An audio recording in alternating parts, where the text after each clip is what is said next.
Hello welcome back. അപ്പോൾ നമ്മൾ റമളാനിന് വേണ്ടിയിട്ടുള്ള ഡീപ്പ് ക്ലീനിങ്ങിൻ്റെ ഡേ 2 വീഡിയോ ആയിട്ടാണ് കേട്ടോ ഞാൻ വന്നിട്ടുള്ളത്. നിങ്ങൾക്കറിയാം, കഴിഞ്ഞ ആഴ്ചയാണ് ഞാൻ ഡേ 1 വീഡിയോ ഇട്ടത്. സത്യമാണ്, അതിനുശേഷം ഇന്നാണ് ഞാൻ ബാക്കി ഡീപ്പ് ക്ലീനിങ് കാര്യങ്ങളൊക്കെ എടുക്കുന്നത് കേട്ടോ. ഈ കഴിഞ്ഞ ആഴ്ചയിൽ കല്യാണങ്ങളും അങ്ങനെ ഒരുപാട് പരിപാടികളും അത് കൂടാണ്ട് എനിക്ക് വയ്യാത്ത അവസ്ഥകളും അങ്ങനെ എല്ലാം കഴിഞ്ഞിട്ടാണ് ഇന്ന് നമ്മൾ വീണ്ടും തുടങ്ങിയിട്ടുള്ളത് കേട്ടോ. ഇപ്പം നിങ്ങൾ കണ്ടുകൊണ്ടിരിക്കുന്നത് തലേ ദിവസത്തെ ക്ലിപ്പാണ്. അതായത് വൈകുന്നേരം കേശ് വരുന്നതോടുകൂടി നമ്മൾ സ്റ്റാർട്ട് ചെയ്യുന്ന ആ ഒരു ഈവനിങ് പരിപാടികളുണ്ടല്ലോ, അതൊക്കെയാണ് കേട്ടോ. അപ്പോൾ കേശ വരുന്ന സൗണ്ട് കേട്ടിട്ട് ഉറക്കത്തിൽ നിന്ന് എണീറ്റ് വന്നതാണ് ഒരാൾ. ഉറക്കം ശരിക്കും തെളിഞ്ഞിട്ടില്ല തോന്നുന്നു. അതുകൊണ്ട് തന്നെ എൻ്റെ കൂടെ ആ സോഫയിൽ കിടന്നിട്ട് അങ്ങനെ വീണ്ടും ഉറങ്ങിപ്പോയിട്ടുണ്ട് കേട്ടോ.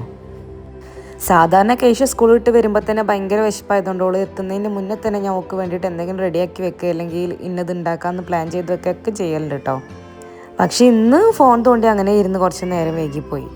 അപ്പോൾ ഓൾ എന്തായാലും കുളിക്കാൻ വേണ്ടി പോയിട്ടുണ്ട്. കുളിക്കാൻ പോയി കഴിഞ്ഞാൽ പിന്നെ എന്തായാലും ഒരു 3/4 മണിക്കൂർ 1 മണിക്കൂർ കണക്കാണ്. അപ്പോൾ എനിക്ക് അത്രയും ടൈം ഉണ്ട് ഫുഡ് ഉണ്ടാക്കാൻ വേണ്ടിയിട്ട്.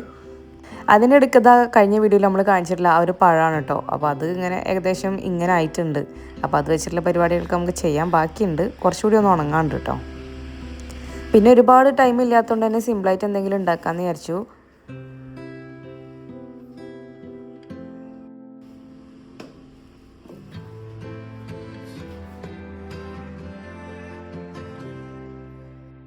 അങ്ങനെ ആദ്യം തന്നെ ചായക്കുള്ള പാലും വെള്ളമൊക്കെ വെക്കാമെന്ന് കരുതി കേട്ടോ. എപ്പോഴും പറയുന്ന പോലെ തന്നെ റെസിപ്പീസും ടിപ്സും ക്ലീനിങ്ങും കാര്യങ്ങളൊക്കെ ഇൻക്ലൂഡ് ആക്കിയിട്ടുള്ള ഒരു വീഡിയോ ആണ്. അതുകൊണ്ട് തന്നെ എല്ലാവരും സ്കിപ്പ് ചെയ്യാതെ ഫസ്റ്റ് മുതൽ ലാസ്റ്റ് വരെ തന്നെ കാണാൻ ശ്രമിക്കുക കേട്ടോ. അപ്പോൾ വീഡിയോസ് നിങ്ങൾക്ക് ഇഷ്ടമാവാത്തതുകൊണ്ടാണ് എന്താണെന്ന് എനിക്കറിയില്ല, ഫീഡ്ബാക്ക്സ് വളരെ കുറവാണ്. കമൻസ് ആണെങ്കിലും ലൈക്ക് ആണെങ്കിലും ഒക്കെ കുറവാണ് കേട്ടോ. അപ്പോൾ ഇഷ്ടമാവുന്നുണ്ടെന്നുണ്ടെങ്കിൽ നിങ്ങൾ ലൈക്ക് ചെയ്യുക, കമൻറ്റ് ചെയ്യുക, നിങ്ങളുടെ ഫ്രണ്ട്സിനും ഫാമിലിക്കും ഒക്കെ ഒന്ന് ഷെയർ ചെയ്ത് കൂടി കൊടുക്കുക കേട്ടോ. അപ്പോൾ ഈ കാണുന്ന ബണ്ണ് ഏകദേശം എക്സ്പയറി ആയിട്ടുണ്ട് കേട്ടോ. ആവാനായി എന്നല്ല, ആയിട്ടുണ്ട്. അപ്പോൾ വേറെ കുഴപ്പമൊന്നും ആ ബണ്ണിനില്ല, പൂപ്പ് വരെ അങ്ങനെയുള്ള സംഭവങ്ങളൊന്നുമില്ല. അപ്പോൾ ഞാൻ പിന്നെ ജസ്റ്റ് അന്നുകൊണ്ട് എക്സ്പയറി ആയിട്ടേ ഉള്ളൂ. അപ്പോൾ അത് വെച്ചിട്ട് ഞാനൊരു കൊറിയൻ ബൺ ടൈപ്പ് അങ്ങനെ ഉണ്ടാക്കാമെന്ന് കരുതി കേട്ടോ. സാധാരണ ക്രീം ചീസൊക്കെ വെച്ചിട്ടാണ് കൊറിയൻ ബൺസ് ഉണ്ടാക്കുക. അപ്പോൾ ഞാനിപ്പോൾ ക്രീം ചീസൊന്നും ഇല്ല, നമുക്കതൊന്നും ഇല്ലാണ്ട് നോർമൽ ചീസ് വെച്ചിട്ട് കൊറിയൻ ബൺ എങ്ങനെ ഉണ്ടാക്കാൻ നോക്കാം കേട്ടോ. അതിനുവേണ്ടി ഞാനൊരു 6 ടേബിൾ സ്പൂൺ ബട്ടർ ഒരു പാത്രത്തിലേക്ക് ഇടുന്നുണ്ട്. അപ്പോൾ ഇത് ആ ഒരു ബട്ടറിൻ്റെ സ്കൂൾ പാക്ക് എന്ന് പറയുന്ന ഓരോ ടേബിൾ സ്പൂൺ ബട്ടർ വീതമുള്ള ഓരോ പാക്കറ്റ്സ് ആണ്. കാണാനും ക്യൂട്ടാണ്. നമുക്ക് ബട്ടർ അങ്ങനെ ചീത്തായി പോകില്ല, ആവശ്യത്തിന് മാത്രം എടുക്കുകയും ചെയ്യാം കേട്ടോ. ഒരു ടേബിൾ സ്പൂണൊക്കെ നമുക്ക് അറ്റ് എ ടൈം യൂസ് ചെയ്യേണ്ട ആവശ്യം വരുള്ളൂ. അപ്പോൾ ഞാനിപ്പോൾ അങ്ങനെ ബ്ലോക്ക് ആക്കിയിട്ട് വാങ്ങാനില്ല, ഇതുപോലെ ഈ ഒരു സ്കൂൾ പാക്കാണ് വാങ്ങലുള്ളത്. ഇനി അതിലേക്ക് ചോപ്പ് ചെയ്ത് വെച്ചിട്ടുള്ള മല്ലിയിലയും അതുപോലെ തന്നെ ഒരു 6-7 അല്ലി വെളുത്തുള്ളിയും കൂടിയാണ് ചേർത്ത് കൊടുക്കുന്നത് കേട്ടോ. വെളുത്തുള്ളി നല്ല കുനുകുനായിട്ട് നല്ല ടൈനി പീസസ് ആയിട്ട് അരിയാട്ടോ. അതിലേക്ക് കുറച്ച് റെഡ് ചില്ലി ഫ്ലേക്സും അതുപോലെ തന്നെ കുറച്ച് മിക്സ്ഡ് ഹെർബ്സും കൂടി ഞാൻ ചേർത്ത് കൊടുക്കുന്നുണ്ട്. ഇനി ഒരു പിഞ്ച് ഉപ്പും കൂടി ചേർക്കുന്നുണ്ട്. സോൾട്ടഡ് ബട്ടർ ആണെന്നുണ്ടെങ്കിൽ ഉപ്പിൻ്റെ ആവശ്യമില്ല കേട്ടോ. അപ്പോൾ ഈ ഒരു ബട്ടർ ഞാൻ ഫ്രിഡ്ജിൽ നിന്ന് കുറച്ച് സമയം മുന്നേ പുറത്തെടുത്ത് വെച്ചിട്ടുള്ളതാണ് കേട്ടോ. ഒന്ന് സോഫ്റ്റായ ബട്ടറാണ്. ഇനി അത് ആ ഒരു സ്പൂൺ വെച്ചിട്ട് നന്നായിട്ട് നമ്മൾ മിക്സ് ചെയ്തെടുക്കാൻ വേണ്ടി പോവാണ്. ഇനി ഈ ബണ്ണൊന്ന് നമുക്ക് കട്ട് ചെയ്തെടുക്കണം. നിങ്ങൾക്ക് ഇഷ്ടമുള്ള രീതിയിൽ വെഡ്ജസ് ആയിട്ടോ ക്യൂബ്സ് ആയിട്ടോ എങ്ങനെ വേണമെങ്കിലും കട്ട് ചെയ്യാം. പക്ഷേ കട്ട് ചെയ്യുന്നത് ആ മുകൾ ഭാഗത്ത് മാത്രമാണ്. അടിയിലേക്ക് കട്ട് വന്നിട്ട് ബണ്ണ് പീസസ് ആയിട്ട് മാറാൻ വേണ്ടി പാടില്ല കേട്ടോ. അതിനുശേഷം നമ്മൾ ഉണ്ടാക്കി വെച്ചിട്ടുള്ള ആ ഒരു ബട്ടറിൻ്റെ മിക്സ് നമ്മൾ അതിൻ്റെ ആ ഒരു ഗ്യാപ്പിലേക്കൊക്കെ ഒന്ന് ഫില്ല് ചെയ്ത് കൊടുക്കുകയാണ് കേട്ടോ. സ്പൂൺ വെച്ച് ഫില്ല് ചെയ്യാൻ ബുദ്ധിമുട്ടുണ്ടെങ്കിൽ ഒരു പൈപ്പിംഗ് ബാഗോ അല്ലെങ്കിൽ ഒരു കവറോ അങ്ങനെ എന്തെങ്കിലും എടുത്തിട്ട് അതിലേക്ക് ആക്കിയിട്ട് ഹോൾസ് ഇട്ടതിന് ശേഷം അങ്ങനെ ഫില്ല് ചെയ്ത് കൊടുക്കുക കേട്ടോ.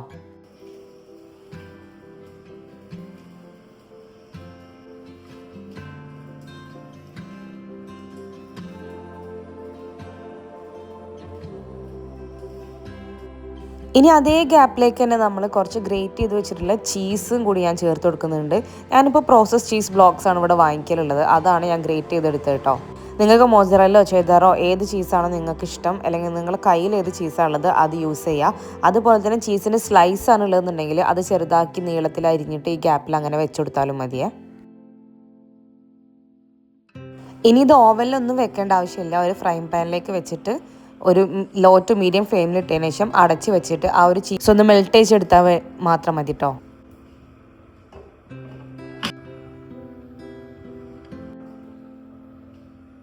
അപ്പോൾ നമ്മൾ ഫസ്റ്റ് വെച്ച സെറ്റ് റെഡി ആയിട്ടുണ്ട്. ഞാൻ അതിൻ്റെ മേലേക്ക് ഞാൻ വീണ്ടും കുറച്ച് ഹെർബ്സും കൂടി ഇട്ട് കൊടുക്കുന്നുണ്ട്. രണ്ടാമത്തെ സെറ്റ് അവിടെ റെഡിയാക്കാൻ വെച്ചിട്ടുണ്ട് കേട്ടോ. അപ്പോൾ അത് റെഡി ആകുമ്പോഴത്തേക്കും ഞാൻ ചായയൊക്കെ മേശമൊക്കെ എടുത്ത് വെക്കാമെന്ന് കരുതി.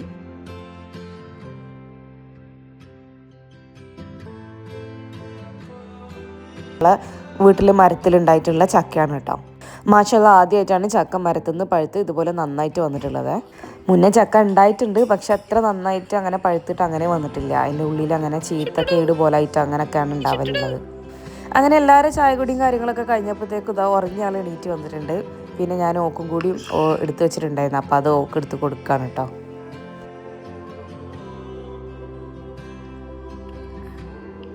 അങ്ങനെ ചായ കുടിയും കാര്യങ്ങളൊക്കെ കഴിഞ്ഞു. അപ്പോൾ ചായ എന്നല്ല എന്തൊരു സംഭവം, ഒരു ഗ്ലാസ് വെള്ളം വരെ ഇവിടെ വന്ന് കുടിച്ചു കഴിഞ്ഞാൽ നമുക്ക് കിച്ചണിലൊരു ടേബിൾ ഇല്ലാത്തതുകൊണ്ട് തന്നെ ഇതെപ്പോഴും നല്ല രീതിക്ക് ക്ലീൻ ചെയ്യൽ ഒരു ബുദ്ധിമുട്ടുള്ള കാര്യമാണ് കേട്ടോ.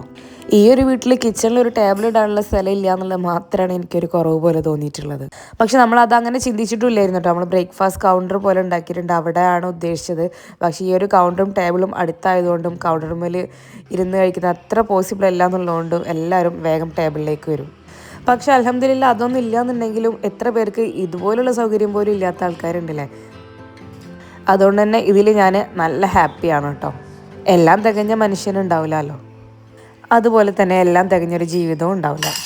അപ്പോൾ അതങ്ങോട്ട് ആക്സെപ്റ്റ് ചെയ്ത് ഉള്ളതുകൊണ്ട് ഹാപ്പി ആയിട്ട് ജീവിക്കുക എന്നുള്ളതാണ്. ഇപ്പം കണ്ടില്ലേ, ചെറിയൊരു സിമ്പിൾ സ്നാക്കാണ് ഉണ്ടാക്കിയത്, പക്ഷേ അതൊക്കെ ക്ലീൻ ചെയ്യാനും പാത്രം കഴുകാനും എത്ര ഉള്ളതെന്നറിയാം. ഇന്നിപ്പോൾ എന്തായാലും ഞാൻ ക്ലീൻ ചെയ്തിട്ടുണ്ടായിരുന്നുള്ളൂ, പാത്രമൊന്നും കഴുകുന്നില്ല കേട്ടോ. അത് ഓരോ സമയം മൂഡ് പോലെയാണ്. ഇന്നിപ്പോൾ എന്തോ എനിക്ക് ആ ഒരു ടൈമിൽ പാത്രം കഴുകാൻ തോന്നിയിട്ടില്ല. ഇനി ഇതാ ഈ കാണുന്ന വേസ്റ്റ് ഒന്ന് കുട്ടികളുടെ കയ്യിൽ കൊടുത്തയക്കുകയാണ്. ഞാൻ മുന്നേ വീഡിയോയിൽ പറഞ്ഞിട്ടുണ്ട്, ഇവിടെ അടുത്തൊരു വീട്ടിൽ പശു, കോഴി, താറാവ് അങ്ങനെയുള്ള ഐറ്റംസ് ഒക്കെ ഉള്ളൊരു വീടുണ്ട്. അപ്പോൾ അവിടേക്കാണ് ഇതൊക്കെ കൊണ്ടുവന്നത് കേട്ടോ. അപ്പോൾ ഇന്നിപ്പോൾ നമ്മൾ പാത്രം കഴുകണമെന്ന് വിചാരിച്ചതിന് വേറെ കാര്യമുണ്ട്. രാത്രിയിലേക്കൊന്നും ഉണ്ടാക്കാനില്ല, ഉച്ചക്കത്തെ ചോറൊക്കെ ബാക്കിയുണ്ട്. അപ്പോൾ പിന്നെ സമാധാനമായിട്ട് ഇരുന്നിട്ട് അങ്ങനെ കഴുകാമെന്ന് വിചാരിച്ചിട്ടാണ്. അതല്ല, എന്തെങ്കിലും കുക്ക് ചെയ്യണമെന്നുണ്ടെങ്കിൽ എനിക്ക് നല്ല ക്ലീൻ കിച്ചൺ വേണം, അല്ലാന്നുണ്ടെങ്കിൽ എനിക്ക് ദേഷ്യം പിടിക്കും. പിന്നെ നമുക്ക് ദേഷ്യം പിടിച്ചാലുള്ള കാര്യം പറയണ്ടല്ലോ, പിന്നെ ബാക്കിയുള്ളവരോട് മൊത്തം ദേഷ്യമായിരിക്കും. വീടിൻ്റെ ഒരു സമാധാനയെ താളം തെറ്റെന്ന് വേണമെങ്കിൽ പറയാം. അങ്ങനെ മഗ്‌രിബിൻ്റെ ശേഷം കേശൻ്റെ പഠനവും കാര്യങ്ങളും നടക്കുന്നുണ്ട്. നമ്മളിങ്ങനെ വെറുതെ പ്രത്യേകിച്ചൊന്നും ചെയ്യാനില്ലാത്തതുകൊണ്ട് ഇങ്ങനെ വെറുതെ ഇരിക്കുന്നുണ്ട് കേട്ടോ. അതൊക്കെ കഴിഞ്ഞ് ഉച്ചക്കത്തെ ചോറും സാമ്പാറും ബാക്കിയുണ്ടായിരുന്നു. അപ്പോൾ അതിൻ്റെ കൂടെ ഉണക്കലും കോഴിമുട്ടൊക്കെ പൊരിച്ച് അഡ്ജസ്റ്റ് ആക്കിയിട്ട് ഡിന്നറും അങ്ങോട്ട് കഴിഞ്ഞിട്ടുണ്ട്.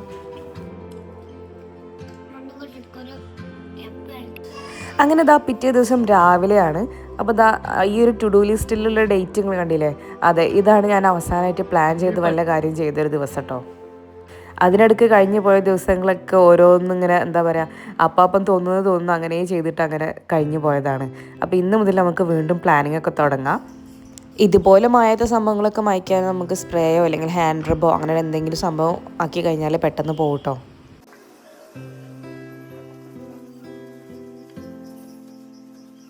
ഇനിയിപ്പോൾ നമ്മൾ ആ ഒരു ഫ്രിഡ്ജിമിലിട്ട് ആ ഒരു തുണിയിൽ ആ ഒരു കറ ആയതുകൊണ്ട് തന്നെ അത് അലക്കാനിടാം. അപ്പോൾ അതിൻ്റെ കൂട്ടത്തിൽ അതിന് വേറെയും കുറച്ച് സാധനങ്ങളൊക്കെ അലക്കാടുന്നുണ്ട്.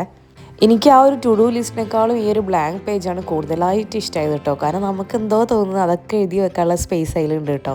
പിന്നെ എനിക്കാണെങ്കിൽ ഈ കുത്തി കുറിക്കുന്ന ശീലം ഭയങ്കര ഒരു സാറ്റിസ്ഫാക്ഷനാണ്. പണ്ട് ഞാൻ സ്കൂളിൽ കോളേജിലൊക്കെ പഠിക്കുന്ന സമയത്ത് ഞാൻ എൻ്റെ ബെഡ്ഷീറ്റിലൊക്കെ ഇതുപോലെ ഇങ്ങനെ എഴുതി വെക്കുകയായിരുന്നു. അതെന്തിനാന്ന് ചോദിച്ചാൽ എനിക്കറിയില്ല, പക്ഷെ ഒരു സുഖം, ഒരു രസം. അപ്പോൾ ഈ ഒരു മാഗ്നറ്റിക് നോട്ട് ഉള്ളതുകൊണ്ട് തന്നെ എപ്പോഴും ഇങ്ങനെ എന്തെങ്കിലും നോട്ട്ബുക്സോ ഡയറിയോ തപ്പിത്തെരഞ്ഞ് പോയി എടുത്ത് വെച്ച് എഴുതി അതിൻ്റെ ആവശ്യമില്ല. ഇതിങ്ങനെ ആ ഒരു ഫ്രിഡ്ജിൽ ഒട്ടി നിൽക്കുന്നതുകൊണ്ട് നമുക്ക് ഓൺ ദി ഗോ പോകുന്ന വഴിയെ എന്ത് വേണമെങ്കിലും എഴുതാം, എന്ത് വേണമെങ്കിലും തിരുത്താം, മാറ്റം വരുത്താം, അങ്ങനെയുള്ള കാര്യങ്ങളൊക്കെ ചെയ്യാം. അതുകൊണ്ട് തന്നെ ഈ ഒരു സംഭവത്തിന് ഞാൻ 100% ഹാപ്പിയാണ് കേട്ടോ.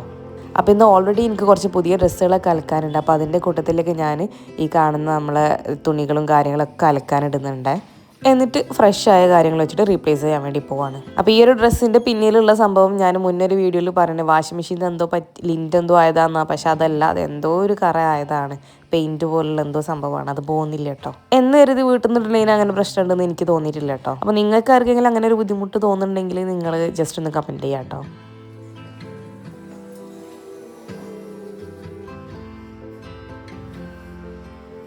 അപ്പോൾ രാവിലെ ബ്രേക്ക്ഫാസ്റ്റിന് തലേദിവസം സാമ്പാർ ബാക്കിയുള്ളതുകൊണ്ട് തന്നെ ഞാനൊരു ഇൻസ്റ്റൻറ്റ് ദോശമാവിൻ്റെ പാക്കറ്റ് വാങ്ങിപ്പിച്ചിട്ട് ദോശയാണ് ചുട്ടത്.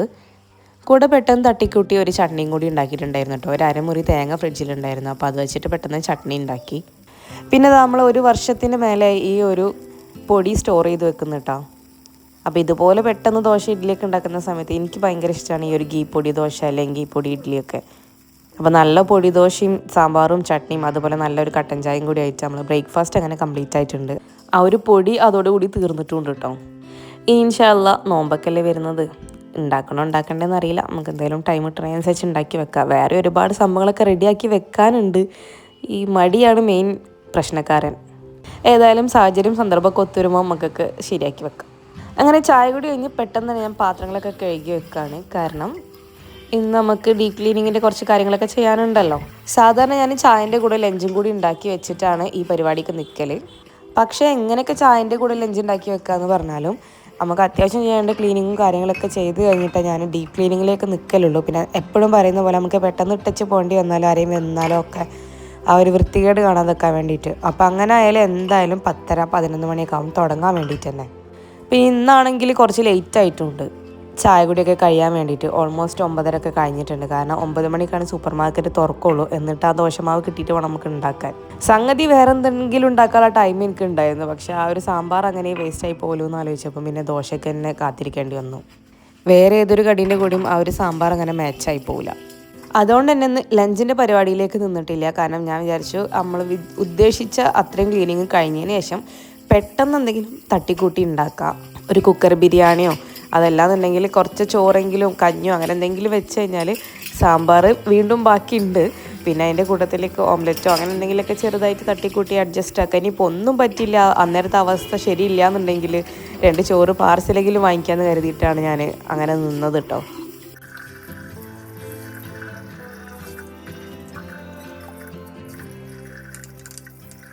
പാത്രം കഴുകി കഴിഞ്ഞു എന്ന് പറഞ്ഞിട്ട് കാര്യമില്ല. നേരത്തെ ആ ഒരു കൊട്ടയിൽ നിന്ന് എടുത്ത പാത്രങ്ങളാട്ടോ അതൊക്കെ അതിൻ്റെ സ്ഥാനത്തേക്ക് തിരിച്ചു വെക്കണം. പിന്നെ ഇത്രയും നമുക്ക് അലക്കാനുണ്ട്. അതുകൊണ്ടൊക്കെ കൂടിയാണ് ഞാനിന്ന് ലഞ്ചിൻ്റെ ഭാഗത്തേക്ക് തിരികെ ചെയ്യാഞ്ഞത്. അപ്പോൾ അലക്കലും കാര്യങ്ങളൊക്കെ കഴിഞ്ഞ് വന്നപ്പോഴത്തേക്കും സമയം ഇത്ര ആയിട്ടുണ്ട് കേട്ടോ. അപ്പോൾ കഴിഞ്ഞ വീഡിയോയിൽ ഞാൻ പറഞ്ഞിട്ടുണ്ടായിരുന്നു ഞാൻ താഴെ മൊത്തം മാറാലടിച്ചെടുക്കുകയാണ് ചെയ്തത്. അതിൻ്റെ പിറ്റേ ദിവസമായിട്ട് ഞാൻ മേലത്തെ മൊത്തം മാറാല അങ്ങനെ അടിച്ചിട്ടുണ്ടായിരുന്നു കേട്ടോ. എല്ലാ ഫാനുകളും അതുപോലെ തന്നെ താഴത്തെ നിലയിലെ എല്ലാ ജനവാതിലുകളും ക്ലീൻ ചെയ്യുക എന്നുള്ളതാണ്. മേലത്തെ നിലയിൽ എല്ലാം വാൾ ഫാനാണ്, താഴെ മാത്രമേ സീലിംഗ് ഫാനുള്ളൂ. അപ്പോൾ ആ ഒരു വാൾ ഫാനൊക്കെ ഞാൻ ഇങ്ങോട്ട് എടുത്തു കൊണ്ടുവന്നിട്ടുണ്ട്. അപ്പോൾ മേലത്തും കൂടി അങ്ങനെ കണ്ട് കഴിയും. വാൾ ഫാൻ അഴിച്ച് ക്ലീനാക്കാൻ കുറച്ച് പണിയെടുക്കുന്നുണ്ടെങ്കിലും സീലിംഗ് ഫാൻ ക്ലീനാക്കുമ്പോൾ ഉണ്ടാകുന്ന ശരീരവേദനയും കാര്യങ്ങളൊന്നും വാൾ ഫാൻ ക്ലീനാക്കുമ്പോൾ ഉണ്ടാവില്ല. അതാണ് എനിക്ക് ഒന്നുകൂടി സുഖമായിട്ട് തോന്നിയത്. നമുക്കിതുപോലെ എത്തിച്ചെടുത്തു കഴിഞ്ഞാൽ പിന്നെ ക്ലീനാക്കി എടുത്തിട്ട് തിരിച്ച് വെച്ചാൽ മതിയല്ലോ. അപ്പോൾ ഇതോടുകൂടി നമ്മളെ മാറാല മൊത്തം ക്ലീനായി, ഫാനുകൾ ക്ലീനായി. അപ്പോൾ അതിൻ്റെ കൂടെ തന്നെ ഞാൻ ക്ലോക്കും ക്ലീനാക്കി എടുക്കുന്നുണ്ട്. ക്ലോക്കും അതുപോലെ ജനവാതിലുകളും ക്ലീനായി കഴിഞ്ഞാൽ പിന്നെ നേരത്തെ ഞാൻ പറഞ്ഞു ഞാൻ മുന്നേ തന്നെ എല്ലാ കിച്ചൺ ഒഴികെയുള്ള എല്ലാ കബേർഡ്സും ഡീക്ലട്ടർ ചെയ്ത് ക്ലീനാക്കി വെച്ചതാണ്. അപ്പോൾ പിന്നെ നമുക്കൊരു റൂമിൽ ജസ്റ്റ് ആ റൂമിലുള്ള ഫർണിച്ചറുകളും ഡോറൊക്കെ തുടച്ചിടാനേ ഉള്ളൂ. പിന്നെ സ്വിച്ച് ബോർഡും. അതുകൊണ്ട് തന്നെ നമുക്കൊരു ദിവസം വേണമെങ്കിൽ 2 റൂമോ അല്ലെങ്കിൽ മൊത്തം റൂമോ ഒരു ദിവസമൊക്കെ പെട്ടെന്ന് ക്ലീൻ ചെയ്തെടുക്കാൻ വേണ്ടി പറ്റും. ഇതിപ്പോൾ ഞാൻ ഇങ്ങനെ ചെയ്യുന്നതുകൊണ്ട് തന്നെ എനിക്ക് അങ്ങനെ അത്ര ക്ഷീണം പിടിക്കുന്നുമില്ല, അത്ര ടൈമും എടുക്കുന്ന പോലെ തോന്നുന്നില്ല കേട്ടോ. മറ്റേ നമ്മൾ ഒരു ദിവസം ഒരു റൂമിനകത്ത് കയറിയാൽ ആ റൂം മൊത്തം A to Z നമ്മൾ കംപ്ലീറ്റ് ആയിട്ട് ചെയ്യണം. അപ്പോൾ അതേ സാധനങ്ങൾ ഇപ്പോൾ ഈ ജനൽ ഫാനൊക്കെ തുടയ്ക്കാൻ നമുക്ക് ഏണി ആവശ്യമുണ്ടെങ്കിൽ ആ ഏണി ഇങ്ങനെ എന്നും വലിച്ചു കൊണ്ടുപോകണം. അതൊക്കെ ഒരു ബുദ്ധിമുട്ടാണ്. ഇതാകുമ്പം ആ ഒരു ലാഡർ വെച്ചുള്ള പരിപാടിയൊക്കെ നമ്മൾ ഒറ്റ ദിവസം കൊണ്ട് തീർത്ത് കഴിഞ്ഞാൽ പിന്നെ നമുക്ക് ഇങ്ങനെ തുണി വെച്ച് ജസ്റ്റ് വൈപ്പ് ചെയ്ത് ക്ലീൻ ചെയ്ത് അങ്ങനെ പെട്ടെന്ന് പോകാൻ വേണ്ടി പറ്റും. അതുപോലെ തന്നെ ക്ലീനിങ്ങിൻ്റെ ഇടയിൽ ഇങ്ങനെ ബക്കറ്റും വെള്ളമായിട്ട് നടക്കുന്ന ഒരു പരിപാടി എനിക്കിഷ്ടമില്ല കേട്ടോ. അത് കുറച്ചൊരു ടയറിങ് ആയിട്ടാണ് എനിക്ക് തോന്നിയിട്ടുള്ളത്. നമുക്ക് പെട്ടെന്ന് ക്ഷീണം പിടിക്കുന്ന പോലെ തോന്നും. ഞാനിതുപോലെ ക്ലോത്ത് അടുത്തുള്ള വാഷ് ബേസിനോ പൈപ്പോ ഏതാണോ ഉള്ളത് അതിവിടെ വെച്ചിട്ട് നന്നായിട്ട് ക്ലീനാക്കി എടുത്തിട്ട് വീണ്ടും യൂസ് ചെയ്യാം. അത് ഈ ഒരു ക്ലീനിങ്ങിന് വേണ്ടി മാത്രമല്ല, ഞാൻ വീട്ടിൽ തുടയ്ക്കുന്ന സമയത്താണെങ്കിലും അങ്ങനെ തന്നെയാണ്. ബക്കറ്റും വെള്ളം കൊണ്ട് നടക്കില്ല. അത് ഒന്നൊക്കെ ഏതെങ്കിലും പൈപ്പിൻ്റെ അവിടെ വെച്ചിട്ട് അവിടെ വരെ ഞാൻ ആ ഒരു വടി മാത്രം കൊണ്ടുവന്ന് തുടച്ചതിന് ശേഷം മോപ്പ് മാത്രം കൊണ്ടുവന്ന് തുടച്ചിട്ട് തിരിച്ച് മോപ്പ് തന്നെ കൊണ്ടുപോയിട്ട് കഴുകും. അപ്പോൾ അതാകുമ്പോൾ രണ്ടുണ്ട് കാര്യം. ഒന്ന് നമുക്ക് ഈ ബക്കറ്റ് വെള്ളം കൊണ്ട് നടക്കണ്ട, അതവിടെ തട്ടി ചിന്തുക അങ്ങനെയുള്ള പരിപാടികളില്ല. കൈ ഇങ്ങനെ കൈവേദന അങ്ങനെയുള്ള സംഭവങ്ങളൊന്നും ഉണ്ടാവില്ല. രണ്ടാമത്തെ കാര്യം എന്താണെന്ന് വെച്ചാൽ നടത്തം കുറച്ച് കൂടുതൽ കിട്ടും. നമുക്ക് അത്രയും കൂടുതൽ നടക്കുന്നത് നല്ലതാണല്ലോ. പണ്ട് തറവാട്ടിലാവുന്ന സമയത്തൊക്കെ ഞാൻ മേലെ തുടയ്ക്കുമ്പോൾ പോലും ബക്കറ്റ് കൊണ്ടുപോകലില്ല. താഴെ വരെ വന്നിട്ട് അത് വാഷ് ചെയ്തിട്ട് തിരിച്ച് മേലെ കയറി പോവും. അങ്ങനെയാണ് ചെയ്യുക. അങ്ങനെ സ്റ്റെപ്പും കൂടി കയറാലോ എന്ന് എഴുതിയിട്ട്. ഇവിടെ ഇപ്പം ഞാൻ മേലത്തെ നിലയിൽ എക്സ്ട്രാ ഈ ഒരു ബക്കറ്റ് വെള്ളം കഴുകാൻ വേണ്ടിയിട്ട് മാത്രം ഞാനൊരു പൈപ്പ് വെച്ചിട്ടുണ്ട്. പിന്നെ എനിക്ക് ബാത്റൂമിൽ നിന്ന് തുടച്ച വെള്ളം കഴുകുന്നതും ഒഴിവാക്കുന്നതും ഇഷ്ടമല്ല.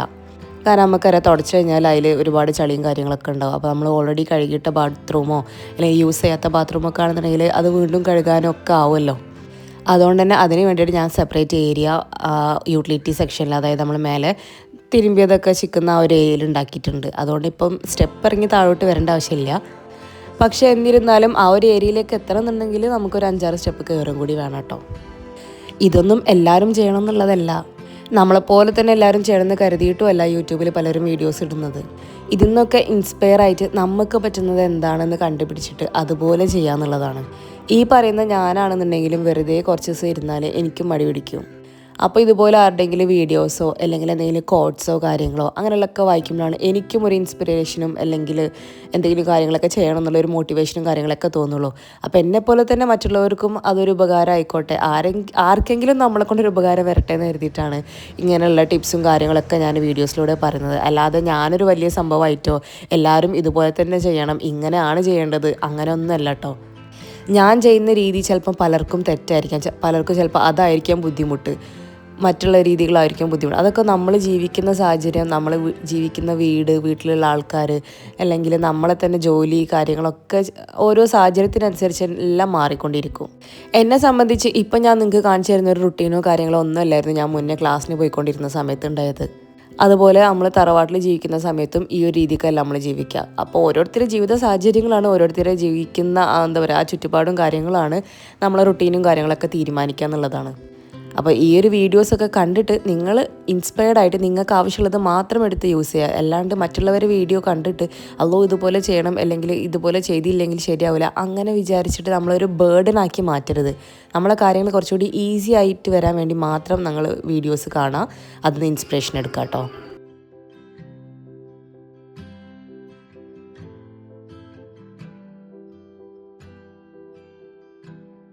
ഇനി സീലിംഗ് ഫാൻ നമ്മൾ നേരത്തെ തന്നെ മാറാലക്കോൽ വെച്ച് ഓൾറെഡി തട്ടിയിട്ടുണ്ടായിരുന്നു. അപ്പോൾ അതുകൊണ്ട് തന്നെ കുറേ ആ ഒരു കൊഴിഞ്ഞു വീഴുന്ന ടൈപ്പ് പൊടിയൊക്കെ പോയിട്ടുണ്ട്. പിന്നെ ഞാൻ ഇത് വെച്ചിട്ടൊന്ന് തട്ടിയെടുക്കും കേട്ടോ. വേറെയുള്ള ചെറിയ പൊടികളൊക്കെ ഉണ്ടെങ്കിൽ പിന്നീട് നമുക്ക് കയ്യെത്താൻ പറ്റുന്നതാണെന്നുണ്ടെങ്കിൽ തുണി വെച്ചിട്ട് തുടച്ചെടുക്കും. കാരണം നനച്ച് തുടയ്ക്കഴിഞ്ഞാൽ എനിക്കൊരു സമാധാനം ഉണ്ടാവില്ല. ക്ലീനായിട്ട് ആ ഒരു പൊടി പോയ പോലെ ഒരു ഫീലിംഗ് എനിക്ക് തോന്നലില്ല കേട്ടോ. അതുപോലെ തന്നെ ഇത് നനച്ചിട്ട് തുടയ്ക്കാനും എനിക്ക് തോന്നില്ല. കാരണം അത് നനച്ച് കഴിഞ്ഞാൽ ആ ഒരു ബ്ലാക്ക് കളർ ചളി അതിൽ പറ്റി പിടിച്ചാൽ നമുക്ക് ഉരച്ച് കഴുകേണ്ടി വരും. ഉരച്ച് കഴുകുമ്പോൾ അതിൻ്റെ ഫൈബറും കാര്യങ്ങളും നൂലൊക്കെ വിട്ടുപോരോ, അതിനൊക്കെ ചാൻസ് ഉണ്ട്. പിന്നെ ഈ ചെയ്യുന്ന പണികൾക്കൊക്കെ നിങ്ങൾക്ക് സഹായത്തിന് ആളെ കിട്ടുന്നുണ്ടെങ്കിലും ആരെങ്കിലും ഹെൽപ്പിന് കിട്ടുന്നവരൊക്കെ ഉണ്ടെങ്കിൽ അതൊക്കെ നിങ്ങൾക്ക് യൂസ് ചെയ്യാം കേട്ടോ. എന്നെ സംബന്ധിച്ച് എനിക്ക് 2 ചെറിയ കുട്ടികളാണ്. ഓരോപ്പം ഇതിനൊന്നും ഹെൽപ്പിന് വിളിക്കാൻ പറ്റില്ല. പിന്നെ ഹസ്ബൻഡും പറഞ്ഞാൽ ചെയ്തൊക്കെ തരും, ചെയ്യാത്ത ആളൊന്നുമല്ല. പക്ഷേ എന്താ പറയുക, വസ് എന്നൊക്കെ വേണമെങ്കിൽ പറയാം, ഞാൻ തന്നെ ചെയ്താലേ ക്ലീൻ ആവുള്ളൂ എന്നുള്ളൊരു തോന്നലുള്ള ഒരാളാണ് ഞാൻ.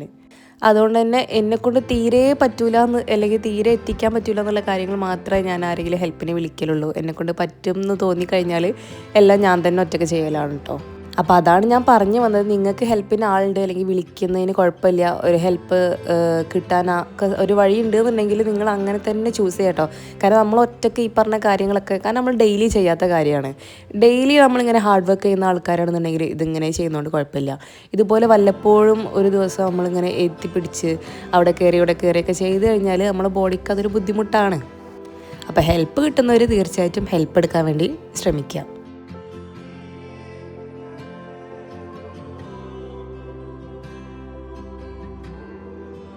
അങ്ങനെ ആവിധ പരിപാടികളൊക്കെ കഴിഞ്ഞ് ജനലിൽ കൈവച്ചിട്ടുണ്ട്. അപ്പോൾ ജനൽ അകത്തുനിന്നും പുറത്തുനിന്നും ഒക്കെ ഞാൻ തുടച്ചെടുക്കാൻ വേണ്ടി പോവാണ്. താഴത്തെ നിലയിലുള്ളത് നമുക്ക് സിമ്പിളായിട്ട് അകത്തുനിന്നും പുറത്തുനിന്നും ലാഡറൊക്കെ വെച്ച് കയറിയാൽ തുടയ്ക്കാൻ പറ്റും. മേലത്തെ നിലയിലുള്ളത് നമുക്ക് അകത്തുനിന്ന് കഷ്ടപ്പെട്ടിട്ട് അങ്ങനെ തുടയ്ക്കേണ്ടി വരും. പുറത്തുള്ളത് ചില ഏരിയയിലൊന്നും കയറാൻ വേണ്ടി പറ്റില്ല, സൺഷെയ്ഡ് കറക്റ്റ് അല്ലാത്ത ഏരിയയിലൊന്നും. അങ്ങനെ റിസ്ക്കുള്ള കാര്യങ്ങൾ അങ്ങനെ തന്നെ വിട്ടേക്കുക. അത് ക്ലീൻ ചെയ്തില്ലല്ലോ എന്ന് കരുതി എങ്ങനെയെങ്കിലും ക്ലീൻ ചെയ്യണമെന്ന് കരുതി ഏന്തി വലിഞ്ഞ് അതൊരു ബുദ്ധിമുട്ടാക്കി മാറ്റരുത്. പറ്റുന്നതൊക്കെ ചെയ്യാതെ പറ്റാത്തതൊക്കെ അവിടെ വെക്കുക, കുഴപ്പമൊന്നുമില്ല. പിന്നെ ഈ വീട് ഉണ്ടാക്കുന്ന സമയത്ത് എനിക്ക് നിർബന്ധമുള്ളൊരു കാര്യമായിരുന്നു, എന്തൊരു ഫർണിച്ചറോ കാര്യമാണെന്നുണ്ടെങ്കിലും അതിലെല്ലാം പ്ലെയിൻ ഡിസൈൻ മതി എന്നുള്ളത്. അതാകുമ്പോൾ ഇതുപോലെ നമുക്ക് ഒറ്റ വൈപ്പിന് കാര്യം ക്ലീൻ ആവും. ഈ ജനലിലെ ചില്ലുകളും അതുപോലെ തന്നെ അതിൻ്റെ കമ്പിയൊക്കെ ഇങ്ങനെ റൗണ്ടായിട്ട് പ്ലെയിനായിട്ട് വെക്കാനുള്ള മെയിൻ കാര്യം അതാണ്. ഒറ്റ വൈപ്പ് പൊടിയും കാര്യങ്ങളൊക്കെ പെട്ടെന്ന് പോരും. ഒരുപാട് ഡിസൈൻസും കൊത്തുപണികളൊക്കെ ഉള്ളതാകുമ്പോൾ നമുക്കിങ്ങനെ കുറേ സമയം ആ ഗ്രൂസിലൊക്കെ ഇട്ടിട്ട് ക്ലീനാക്കാൻ കുറച്ച് ടൈം എടുക്കും. അതിൻ്റെ ഇടയിലൊക്കെ ഒരുപാട് പൊടി പിടിക്കുകയും ചെയ്യും. പിന്നെ കർട്ടൻസൊക്കെ നമുക്ക് തുണീൻ്റെ കർട്ടൻ ആണെങ്കിൽ എടുത്ത് കഴുകിയിട്ട് നമുക്ക് യൂസ് ചെയ്യാം. പക്ഷേ ഇവിടെ ഉള്ളത് ഇതുപോലത്തെ കേർട്ടനും അതുപോലെ തന്നെ നെറ്റിൻ്റെ ഒരു കേർട്ടനുമാണ്. അപ്പോൾ അതുകൊണ്ട് തന്നെ ഞാൻ അതിങ്ങനെ പൊടി തട്ടി കഴിയുമ്പോൾ ഇന്ന് പൊടി ഇങ്ങനെ പാറുമല്ലോ, അങ്ങനെ പൊടി പോക്കലാണ്. പിന്നെ എന്തെങ്കിലും ചളിയോ കാര്യങ്ങളൊക്കെ ഉണ്ടെങ്കിൽ നനഞ്ഞ തുണി വെച്ചിട്ട് തുടച്ചിട്ട് അങ്ങനെ പോക്കലാണ്. കാരണം ഈ ഒരു കർട്ടൻ്റെ മെറ്റീരിയൽ വാഷബിളാണ്. പക്ഷേ വാഷബിളാണെന്ന് അവർ പറയുന്നുണ്ടെന്നുണ്ടെങ്കിലും വാഷ് ചെയ്താൽ നമുക്കറിയാം ഇതിൻ്റെ ഫിനിഷിങ്ങും കാര്യങ്ങളൊക്കെ പോകുന്നുള്ളതും അതിൽ പൂപ്പലൊക്കെ വരാനും അതുപോലെ തന്നെ കീറാനും അതിൻ്റെ നട്ട് ബോൾട്ടൊക്കെ ലൂസാവാനും പൊട്ടാനൊക്കെ ചാൻസ് ഉണ്ട്. അപ്പം മാക്സിമം അങ്ങനെയുള്ള അവസ്ഥകൾ ഇല്ലാണ്ടിരിക്കാൻ ഇങ്ങനെ വാഷ് ചെയ്യാണ്ട് എടുക്കുക എന്നുള്ളതാണ് ഞാൻ നോക്കൽ. പക്ഷേ നമുക്കൊരു 3-4 വർഷം കൂടുമ്പോൾ വളരെ കെയർഫുള്ളായിട്ട് എടുത്തിട്ട് വാഷ് ചെയ്തിട്ട് തിരിച്ച് വെക്കാം. പക്ഷേ തിരിച്ച് വെക്കാൻ അറിയുന്നവർ മാത്രം അതെടുത്താൽ മതി കേട്ടോ. അപ്പം അങ്ങനെ ഇല്ലയെന്നുണ്ടെങ്കിൽ നമുക്ക് ഈ ഒരു രീതിക്ക് ചെയ്യാം കേട്ടോ. നനഞ്ഞ തുണി വെച്ചിട്ട് തുടച്ചെടുക്കുക, അതുപോലെ തട്ടി പൊടി കളയുക. പിന്നെ എന്തെങ്കിലും കടുത്ത സ്റ്റെയിൻസോ കാര്യങ്ങളുണ്ടെങ്കിൽ ജസ്റ്റ് ഒരു പഴയ ടൂത്ത് ബ്രഷ് എന്തെങ്കിലും ഉണ്ടെങ്കിൽ അതിൽ എന്തെങ്കിലും ഹാൻഡ് വാഷ് ലിക്വിഡോ അല്ലെങ്കിൽ സോപ്പ് പൊടിയോ അങ്ങനെ എന്തെങ്കിലും ആ ഒരു ഏരിയ മാത്രം ഒന്ന് ബ്രഷ് ചെയ്തതിന് ശേഷം നമുക്ക് വീണ്ടും നനഞ്ഞ തുണി വെച്ച് തുടച്ച് കഴിഞ്ഞാൽ ആ ഒരു ഏരിയ മാത്രം അങ്ങനെ ക്ലീനായി കിട്ടുകയും ചെയ്യും. അങ്ങനെ ഇന്നിപ്പോൾ അൽഹംദുലില്ലാ ഞാൻ വിചാരിച്ച കാര്യങ്ങളൊക്കെ ചെയ്ത് കഴിഞ്ഞിട്ടുണ്ട്. ഇപ്പോൾ തന്നെ സമയം ഏകദേശം 1:30 ആയിട്ടുണ്ട് കേട്ടോ. അപ്പോൾ ഇത് കഴിഞ്ഞിട്ട് ഞാൻ നേരത്തെ പറഞ്ഞ പോലെ നമുക്ക് ലഞ്ച് എന്തെങ്കിലും ആക്കാമെന്ന് കരുതിയപ്പോഴാണ് നമ്മളെ മിസ്റ്റർ ഹസ്ബൻഡ് വക ലഞ്ച് റെഡിയാണ്. അപ്പോൾ ഇന്നത്തെ ഡീപ് ക്ലീനിങ് വിശേഷങ്ങളൊക്കെ ഇവിടെ അവസാനിപ്പിക്കുകയാണ്. അടുത്തൊരു വീഡിയോ ആയിട്ട് വീണ്ടും വരാം. അതുവരേക്കും ബൈ.